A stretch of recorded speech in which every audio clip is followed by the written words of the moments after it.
Welcome back to another episode of Rock Boys Football, taking a deep dive into this Florida Gators defense heading into 2023 and what is, I think, a really under-talked about storyline for this Gators team. I mean, in the national media, a lot of the national attention has to do on the offensive side of the ball with transfer quarterback Graham Mertz.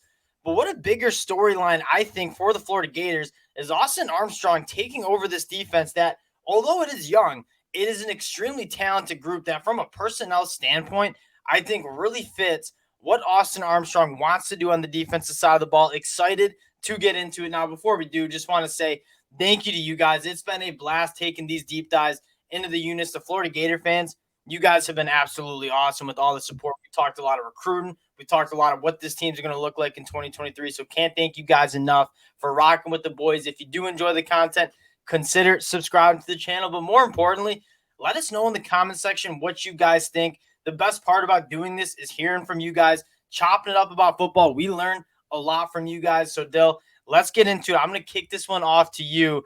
Austin Armstrong taking over this Gators defense. How are we feeling? I mean, this is a unit now that I just think needs a culture change, and they've needed it for a while, going back to the Grantham days. It's just been a very, I don't know, for lack of a better word, soft defense. It feels like a team that's not very physical, gets run on pretty consistently.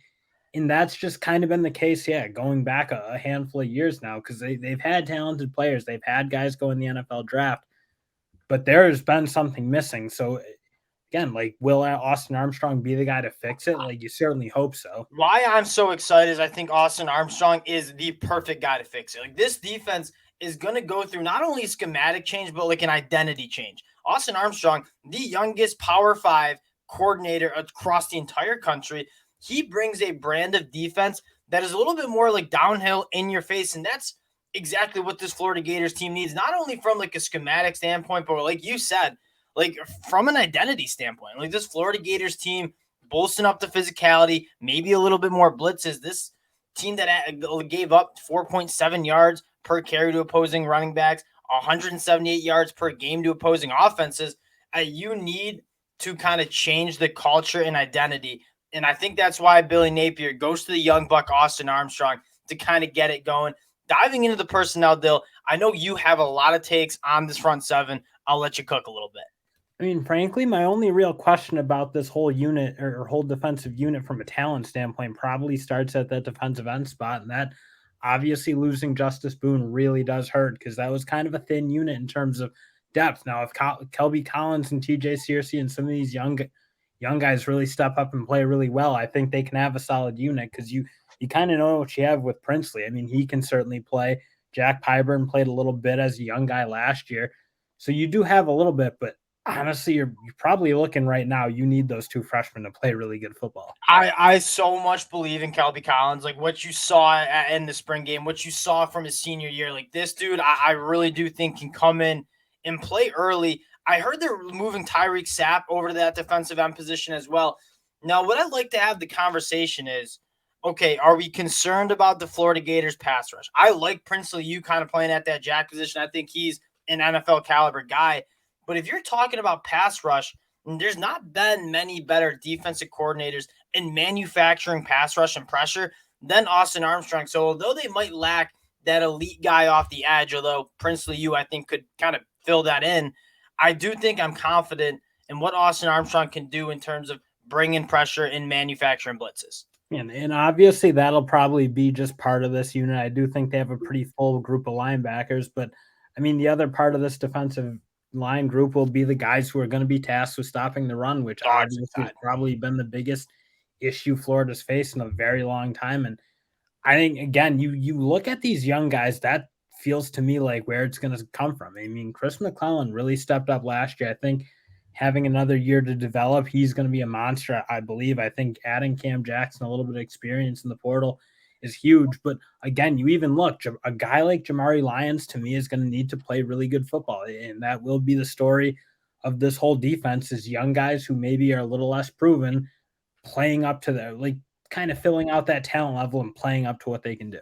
Yeah, I think, and God, Florida Gator fans are probably so tired of hearing me say this, but bolstering up the depth on that inside of the defensive line is massive. Like, you look at Gervin Dexter from an NFL draft prospect standpoint, Like, why was his tape so inconsistent? Because he was playing so many snaps. Like, they couldn't take him off the field because they didn't really have much depth behind him. You go out and get Cam Jackson, Caleb Banks, who I think are your two starters inside. Those guys are legit really, really good players. And then you sprinkle in guys like McClellan, guys like Lyons or Tyreek Sapp, Desmond Watson, obviously a big body in there.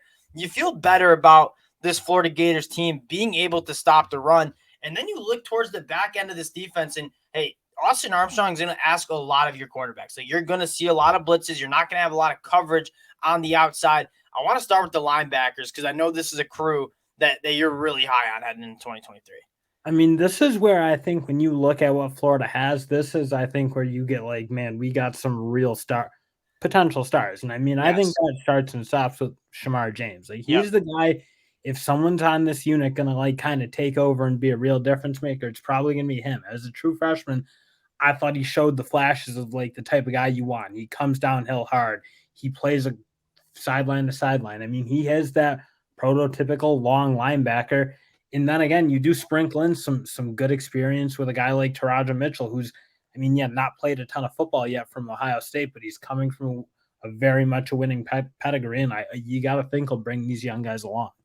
Shamar James, you talk about, I really do think you're looking at a potential All-American, like special linebacker for Florida. And I mean, you've had guys like Ventrell Miller who were solid. And this is no knock on Ventrell Miller. Was he a game changer for that Florida Gators defense?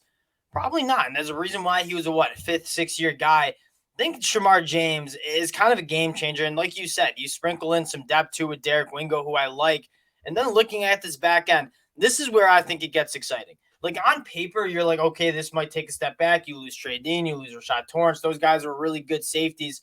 Starting with that safety group, I mean, Miguel Mitchell, Kamari Wilson, you bring in RJ Moten in the transfer portal. I don't think it's crazy that this safety group potentially gets better. And Austin Armstrong's a guy that is going to use these safeties in a lot of different ways.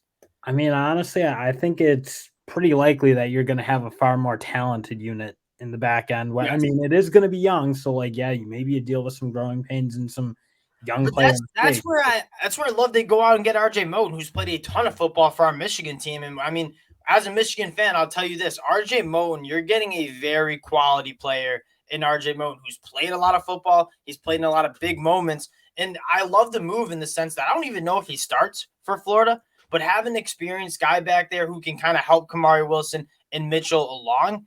I really do like that recipe. Also, I think you do with RJ Moten throw in some versatility to play a little bit in the box and kind of, again, I almost wish Michigan used him more. They had him playing back there as a free safety. He's athletically not Miguel Mitchell or Kamari Wilson. No. So again, he does add some physicality. You can play him in more that like whatever now teams are calling it, the star, the hybrid safety, the whatever you have it. But that's obviously become a very important position. And I think that kind of fits his skill set a little more than where Michigan was using him in that free safety spot, where again, you're looking at two guys who, if they kind of continue on their progression that you saw from their freshman year, these two are very likely high NFL draft picks. Then at the cornerback spot, Jason Marshall Jr., I think you're looking at probably potentially a first-round draft pick. Jalen Kimber, I wonder who kind of emerges. I think Jakeem Jackson could be a guy, and that's kind of the storyline is this Florida. I probably think that's why the national media and college football fans as a whole are kind of sleeping on this Florida team is they lose a lot of production. This is going to be a young team for Florida in 2023. That being said, it's a very talented group. And so for Florida, I mean, I think the sky's the limit for them. Will you have some growing pains? Sure you will. But, I mean, the talent and the potential change of identity with Austin Armstrong coming in, I really do think could result in a lot of benefits for this Florida team in 2023. And that's almost like, yeah, you are losing some guys, but like in a sense, this defense did need to turn over because at the end of the day, like Ventrell Miller, Bernie, they've been there for a long time. And the identity hadn't really changed. Again, very good players in a sense, but it felt like as a team, they couldn't make it happen. And I think it is time for new players, new faces, new leaders, like everything. I don't mind that you're kind of changing over as you start to, again, this team is a team looking to the future. Like, Is this the year for Florida Gators to win an SEC title? I doubt it, but they're recruiting in a new way.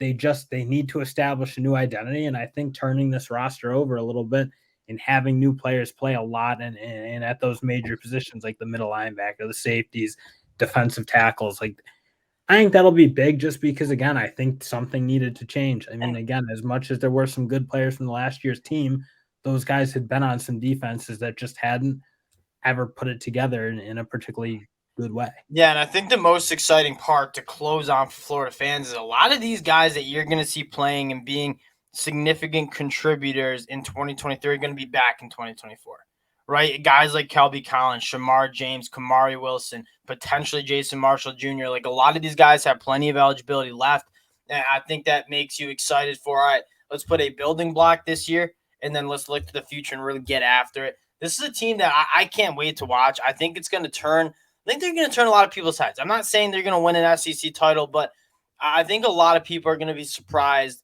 with how competitive this Gators team is on both sides of the football. Austin Armstrong, really high on him coming in. If you guys do enjoy the content, consider subscribing to the channel. Appreciate y'all. We'll talk to y'all later.